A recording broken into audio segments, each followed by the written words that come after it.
What people call impartiality may simply mean indifference, and what people call partiality may simply mean mental activity, meaning sometimes partiality is actually not what theory, study, and education says or attributes it to be in one way or another. Impartiality, injustice, bias, discrimination also is not what it generally is understood as and considered and perceived as either through education, study, theories, or in actual real life conditions and circumstances inside of which we are forced to exist and by which we're surrounded, even if they are problematic and even if those conditions of government and organizations constantly demand and desire unconditional reciprocity, obediency, stupidity, agreement, conformity from ourselves on each and every matter in the society.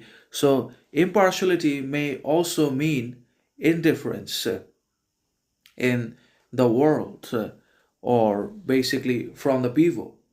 When we talk about being impartial, unbiased, then that means indifference in which the person shows no emotions, sentiments, or reactions at all, gives no responses either.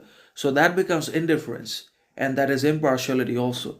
Because being impartial, unbiased is neither easy nor simple, particularly in a context or in a society in which the individual people are biased, bought by higher organizations, or they are enslaved by success, they are slaves to the organizations, institutions, or in which the officials, administrators, governments are also hijacked, penetrated, infiltrated by the donors, by the globalist elites and political elites in one way or another. So, indifference is difficult because it requires the neutralization of emotion and the more and more development and exercise of reason, criticality, doubt, and stable behavior and authenticity, sovereignty, distinction from ourselves in one way or another, which is difficult anyways. So, the more groundedness, modesty, moderation, humility, gratitude we're able to develop and exercise in our communications, thoughts, interactions with others,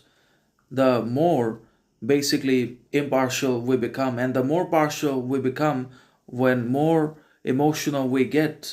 So, emotion means partiality in one way or another. So, when it comes to partiality, then that also means mental and emotional activity in one way or another. When there is intense reasoning or processing of emotions and exercise of sentiments, then that can also mean partiality, bias, or division from the people in one way or another because of their mental activity and emotions.